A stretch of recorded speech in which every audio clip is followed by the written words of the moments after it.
I sit on the burgundy velvet armchair in my parents' living room, feeling strangely like a visitor despite having grown up in this house. The silver picture frame on the mantel catches my eye. Grandpa Wallace with his arm around me at my college graduation, his weathered face beaming with genuine pride while my parents stand stiffly beside us. "More tea, Vesper?" Mom asks, her voice unnaturally bright as she hovers near the antique serving cart. "No thank you." I smoothed the front of my cream wool dress. A deliberate choice this morning, understated. Professional. A quiet declaration that I'm no longer the little girl they could direct. Dad clears his throat from his position by the fireplace, one hand resting on the ornate mantel as if claiming territory. He exchanges a look with Mom, quick but loaded with unspoken communication. I've seen that look before, usually right before bad news. Across from me, Caleb fidgets with his watch strap, his fingers tapping a nervous rhythm against his knee. His eyes dart repeatedly to the thick blue folder centered on the mahogany coffee table between us. A single bead of sweat trickles down his temple despite the mild October chill. "Shall we get started?" Dad says, not really asking. He settles into his leather chair with the authority of a judge taking the bench. "We've called this family meeting for an important discussion about Grandpa's estate." The word estate hangs in the air. 3 months since Grandpa Wallace passed, and this is the first time they've wanted to talk about it. Mom perches on the sofa edge, hands clasped in her lap. "Family has always been everything to us, Vesper," she begins, her voice taking on that rehearsed quality I recognize from her charity function speeches. In times like these, unity and shared responsibility become paramount. I notice the new diamond tennis bracelet glinting on her wrist. Curious timing for such an acquisition during what they've described as financial strain. "The thing is," Caleb interjects, voice cracking, "I'm in trouble. Serious trouble." "What kind of trouble?" I ask, keeping my voice level. He runs his hands through his hair. "I owe some people money. Gambling debts. $390,000. The number lands like a brick, not a round number, specific, calculated, real. "These aren't casino people," he continues, eyes downcast. "They're not exactly patient about repayment." Dad slides the blue folder toward me. "We've created a solution, a new family-managed trust. It would consolidate Grandpa's assets temporarily, just until we get Caleb clear of this situation." My hand doesn't move toward the folder. Instead, I'm suddenly transported back to Grandpa's study, 11 years old, learning chess on the inlaid wooden board that had belonged to his father. "Always think 3 moves ahead, Vesper," he'd said, his blue eyes twinkling as I contemplated my knight. In chess, as in life, the obvious move isn't always the wisest. I study their faces now, Dad's forced confidence, Mom's practiced concern, Caleb's desperate hope. I see the trap they're laying, recognize the manipulation as clearly as if they'd drawn me a map. "I'll need time to review these documents," I say, my calm voice belying the alarm bells clanging inside me. Dad frowns. "There isn't much time, Vesper. These people aren't exactly giving Caleb a comfortable deadline. We've already spoken with the family attorney." Mom adds, rising suddenly, "I made your favorite teach-em meal with honey."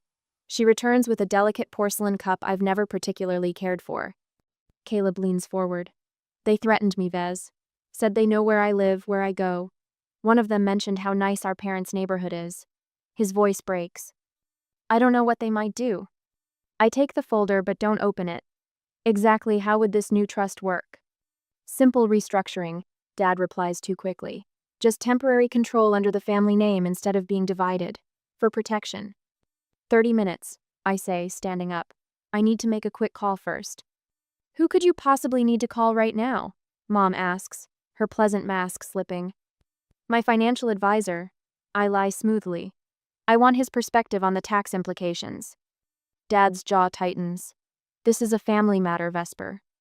"Exactly. And I want to make sure I'm making the right decision for our family." I walk with measured steps toward Grandpa's study, feeling their eyes on my back.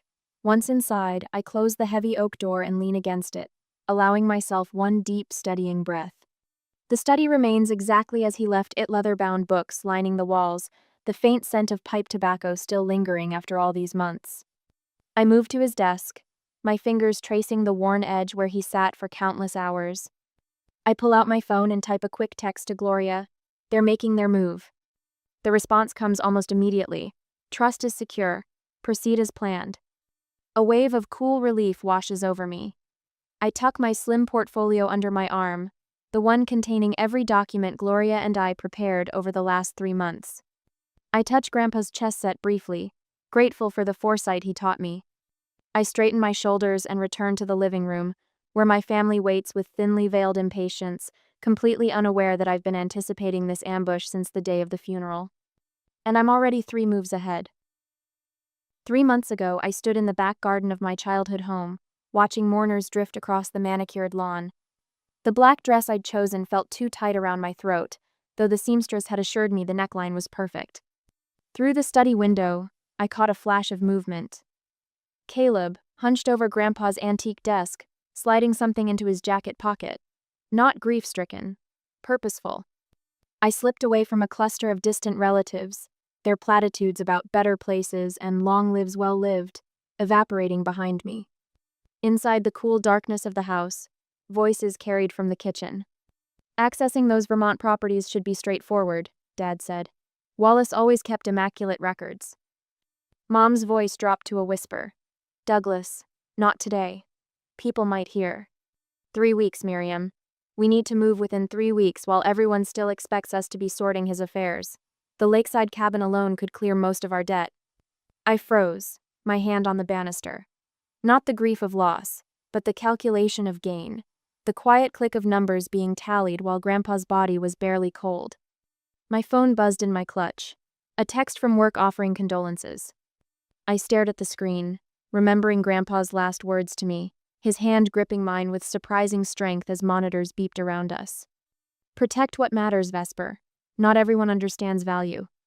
At the time, I thought he meant his collection of vintage mechanical instruments, his passion since retiring from watchmaking. Now, clarity washed over me like ice water. He knew. He had always known. 2 days later, I sat across from Gloria Martinez at a corner table in Cabot and Sons Coffee House, far from my parents' social circle. Gloria's charcoal suit and direct gaze spoke of competence without the pretension that characterized my parents' legal team. So, you suspect your family will attempt to liquidate your grandfather's estate quickly? She tapped her pen against her leather portfolio. No flashy accessories, just a simple gold band on her right hand. I don't suspect. I know. I slid my phone across the table, the recording of my parents' kitchen conversation playing softly between us. Gloria's eyebrows rose slightly, but her expression remained composed. She stopped the recording. I've seen this before, she said, her voice matter-of-fact rather than sympathetic. Adult children who view inheritance as entitlement rather than stewardship. Let's act now. Within a week, we created the irrevocable Wallace Greystone Legacy Trust. I signed document after document in Gloria's downtown office, the scratch of my pen on thick paper oddly satisfying. The Vermont farmhouse where Grandpa taught me to garden went into the trust first. Then the lakeside cabin where he'd written his memoirs each summer. Investment portfolios. His mechanical instruments collection, with each piece photographed and cataloged. The pocket watch, I reminded Gloria. The 1908 Waltham. It needs specific protection. The watch had been Grandpa's most treasured possession, passed down through 4 generations. Its gold case bore tiny scratches from decades of winding, the inside inscription reading simply, "Time reveals truth." But when I visited the safe deposit box where Grandpa kept his most valuable pieces, the watch wasn't there. The velvet-lined box lay empty, its contours holding nothing but absence. I found his repair journal that evening, tucked in a drawer of his desk that Caleb had overlooked. Grandpa had documented every watch he'd ever serviced, including his own. Serial numbers. Distinguishing marks. Precise measurements. Boston has 27 pawn shops. I visited 23 before finding it. The shop in Dorchester smelled of dust and desperation. The man behind the reinforced glass barely looked up when I entered. I'm looking for a pocket watch, I said. A Waltham circa 1908. His eyes narrowed. Got lots of watches. I slid Grandpa's journal entry across the counter. This one. A flicker of recognition. He disappeared into the back room, returning with a small box. The moment he opened it, relief flooded through me. The familiar gold case. The tiny dent near the winding stem where Grandpa had accidentally dropped it when I was 10. How much? I asked, keeping my voice steady. 1750. His gaze was calculating. Guy who brought it in said it was a family piece. Tall fella, nervous hands. Designer clothes but empty wallet, if you know what I mean. Caleb. The description fit perfectly. I counted out the cash. Every dollar a physical manifestation of my brother's betrayal. Not just of me, but of Grandpa. Of legacy itself. The watch felt heavy in my palm, its gentle ticking a counterpoint to my racing heart. I'd paid $1,750 to recover what was already mine, what should never have left Grandpa's possession. That night, I held the watch against my chest, its steady rhythm a reminder of the man who had taught me that time reveals all truths, if you're patient enough to wait for them. And that sometimes, you can't afford to wait at all. At the present, the bronze bell above the cafe door announces my arrival with a gentle ring. Neil Chambers sits alone at the corner table, fingers fidgeting with a napkin that's been folded into geometric patterns. He rises halfway from his chair when he spots me, then sinks back down like a deflating balloon. "Vesper," he says, his voice barely carrying over the soft jazz playing through the speakers. "You look so much like Eleanor now." I slide into the chair across from him. "Thank you for meeting me, Mr. Chambers." "Neil, please." I stopped being Mr. Chambers the day I retired. He pushes his untouched coffee mug in small circles. 3 years working for someone doesn't compare to 35 with your grandfather. The waitress appears, and I order black coffee. When she leaves, I place a slim manila folder on the table. "I've been reviewing Grandpa's financial records," I say, keeping my voice neutral, despite the questions burning inside me. "There are some inconsistencies I'm hoping you might clarify." Neil's hands stop their restless movement. "I figured this conversation would come eventually." "Did you?" Wallace and I spoke often. His eyes find a point somewhere over my shoulder. He worried about what would happen to his collection after he was gone. My coffee arrives. I wrap my hands around the warm mug, but don't drink. The mechanical collection meant everything to him. I know. The words hang between us, heavy with unspoken meaning. 3 pieces disappeared from the collection about 3 years ago. The Breguet carriage clock, the Swiss musical box, and the German astronomical clock. I tap the folder. Grandpa's insurance inventory lists them as damaged by water in storage. Neil's shoulders curve forward. A moment passes, then another. "There was no water damage, was there?" I press. "No." The word falls from his lips like a stone. "Your parents sold them." Though I'd suspected it, the confirmation strikes like a physical blow. I set my coffee down before my shaking hands can betray me. "Wallace was devastated about those pieces," Neil continues, his voice growing firmer. "He loved showing them to visitors. When your parents told him about the supposed water damage, he mourned those pieces for weeks. Called me late at night talking about how he should have kept them at the farmhouse." $75,000. Neil finally meets my eyes. That's what they got for all 3 pieces. Caleb had gambling debts even back then. Smaller, but still significant. I remember that summer vividly. Grandpa had seemed unusually withdrawn during my visits. He'd walk to the display cabinet in his study, open it, then close it again with a sigh that seemed to carry the weight of his 84 years. "Did he ever suspect?" I ask. "I think part of him did, but Wallace couldn't bear to believe his own daughter would." Neil trails off, his weathered face pained. "Your mother was the one who orchestrated it." Douglas went along as he always does. "And you never told him?" "I was his accountant, not his confidant." Neil's voice hardens with self-reproach. "I told myself it wasn't my place. Maybe I was just a coward."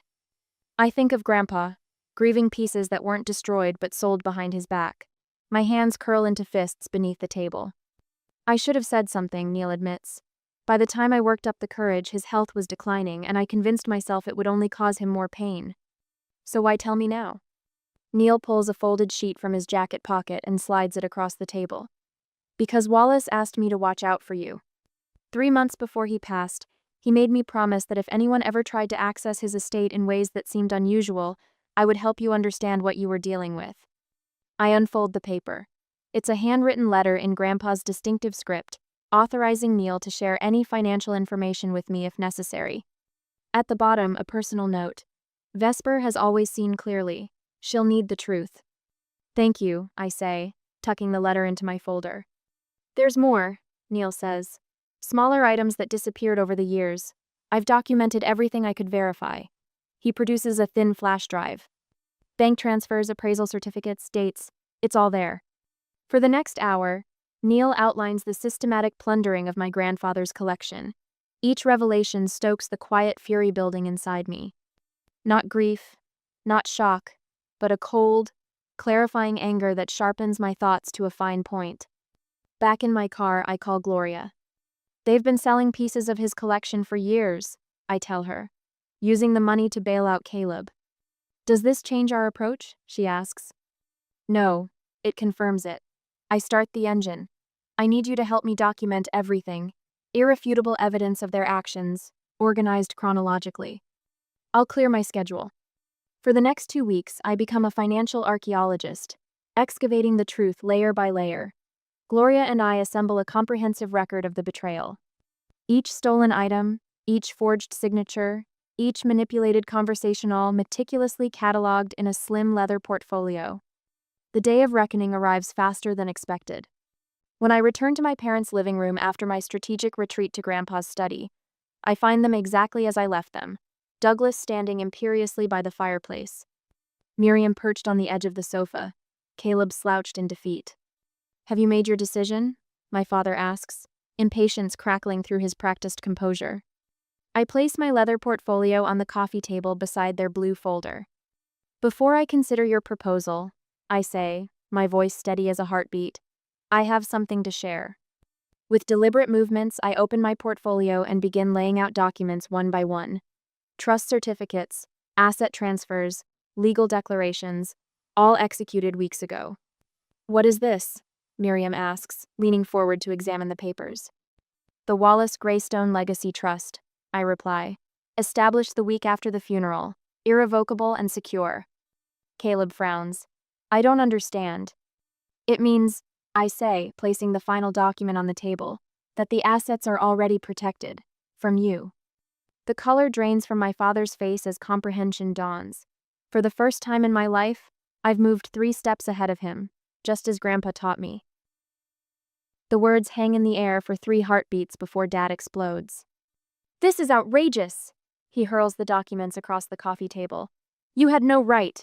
We'll contest this immediately. You've stolen what rightfully belongs to this family. His face reddens to a dangerous shade as he stands, looming over the table. Mom dissolves into tears, her shoulders shaking as she buries her face in her hands. How could you do this to us? She sobs. Your own family. Caleb sits frozen, mouth slightly open, looking like a child who's just been told Santa isn't real. But what about my situation? These people will hurt me, Vesper. They'll hurt all of us. I remain seated, hands folded in my lap. The storm rages around me, but I've anchored myself to something stronger than their fury. Truth. Your gambling debts are not my responsibility, Caleb. My voice stays level despite the chaos. Nor are they Grandpa's. You ungrateful little, Dad starts, but I cut him off. Please sit down, Dad. Something in my tone makes him hesitate. He sinks back into his chair, still glaring. I reach into my portfolio again and remove a small envelope. From it, I produce a pawn ticket and place it gently on the table. This is from Harmon's pawn shop in Dorchester. I found it 3 weeks after Grandpa's funeral. I look directly at Caleb. They had Grandpa's 1908 pocket watch. The shopkeeper described you perfectly. Caleb's face crumples. I was going to buy it back, I swear. With what money? The same money you're now claiming to need for these mysterious gambling debts? I shake my head. I paid $1,750 to recover it. A family heirloom that's been in our family for 4 generations. Mom's crying stops abruptly. Caleb, you didn't. But his guilty face tells her everything. I continue, removing another document. I also spoke with Neil Chambers last month. Dad's head snaps up at the name of their former accountant. Neil had quite a story to tell about the mechanical collection that was supposedly damaged in storage 3 years ago. I glance around the room, taking in their stricken expressions. Grandpa mourned those pieces for months. But they weren't damaged, were they? They were sold. For $75,000. That's a lie, Dad sputters, but his eyes betray him. Neil kept records of everything. The sale, the wire transfer to an offshore account, and the subsequent cash withdrawals that coincidentally matched Caleb's previous gambling debt. "You've been spying on us," Mom accuses, her voice brittle with indignation. "I've been uncovering the truth." I lean forward. "I know everything. Every lie, every theft." Dad straightens, attempting to regain control. "We'll contest this trust. You can't just—" "Please do." I gather my documents with deliberate slowness. Discovery will be fascinating. Financial fraud, elder exploitation, tax evasion. The court records would be public, of course. The threat lands exactly as intended. Dad's mouth opens, then closes. Mom's hand flies to her throat. "You wouldn't," she whispers. "I'm not the one who stole from a dying man," I answer softly. "I'm not the one who planned to use his life's work to bail out a gambling addict. Again." Caleb flinches as if struck. I stand, tucking my portfolio under my arm. The room feels smaller now, compressed by decades of lies finally exposed to light. "Grandpa deserved better," I say, looking at each of them in turn. "He trusted you." I walk to the door, my footsteps echoing on the hardwood floor. No one speaks. No one moves. They remain frozen in the wreckage of their collapsed scheme. As I close the door behind me, I feel the weight of inheritance, not of money or property, but of truth and principle. It's heavier than I expected, but I stand straighter beneath it. Grandpa would be proud. 3 days later, the cream-colored business card sits on Mom's kitchen table, its embossed lettering catching the morning light. Alan Prescott, family law, and estate litigation. Mom traces her finger along the edge, avoiding my gaze through the bay window where I watch, unnoticed from the garden path. I hadn't planned to visit today. The certified letter I'd prepared sits in my briefcase, ready for tomorrow's mail.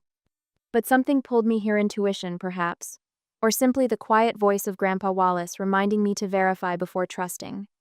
Mom disappears into the study with the cordless phone. I slip away before she returns, the garden gate closing without a sound. Later, they've contacted Prescott. I tell Gloria over coffee that afternoon. The Boston Legal Center buzzes with activity around us, but Gloria's corner office provides a sanctuary of calm, the downtown traffic, a distant hum beyond double-paned windows.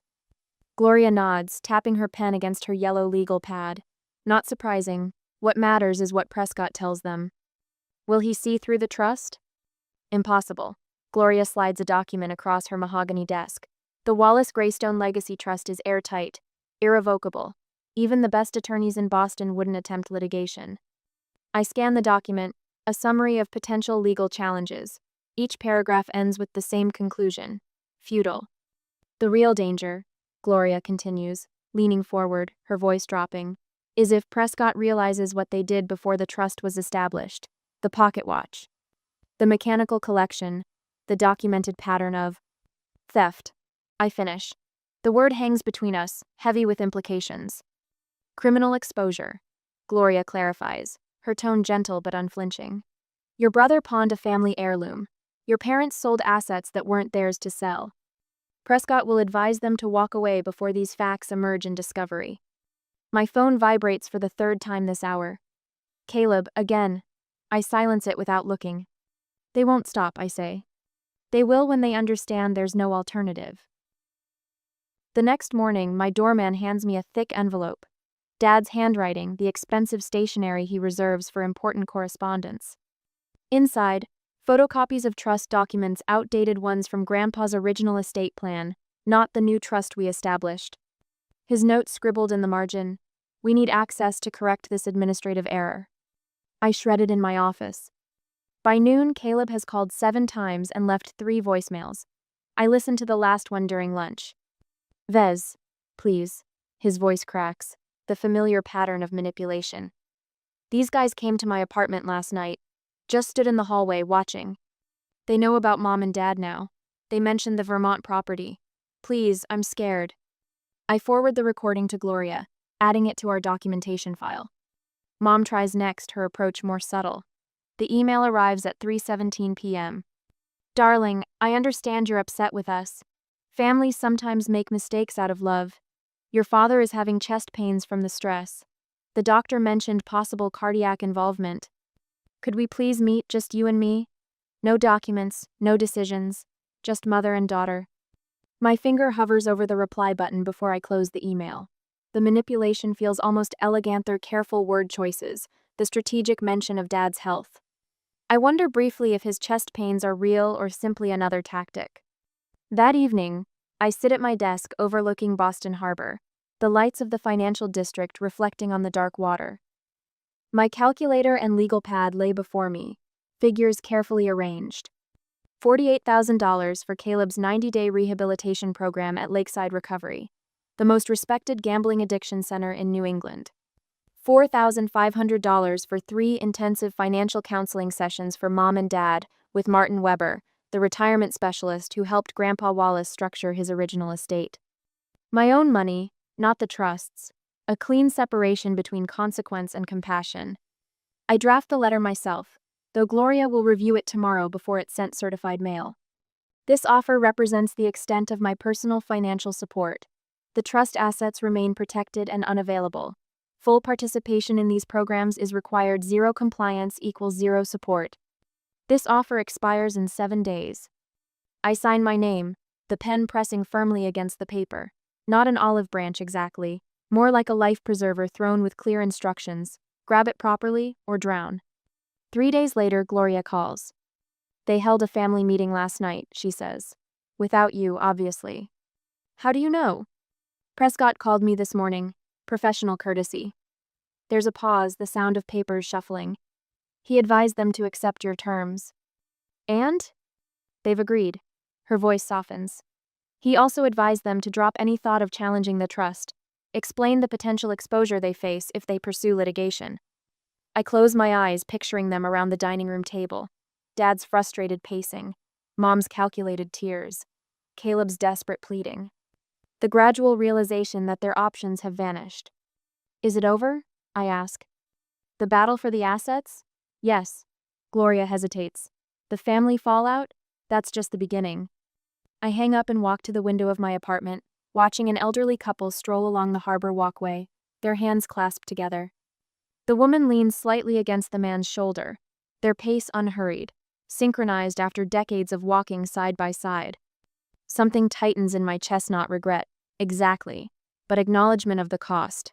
Protection requires distance. Justice demands boundaries. I touch the pocket watch in my cardigan pocket, feeling its steady rhythm against my fingertips. Some legacies are worth preserving, even when the price is family peace. The Boston skyline glitters beyond my office window as I slide the last quarterly report into its folder. 1 year since that confrontation in my parents' living room, and the weight has finally lifted from my shoulders.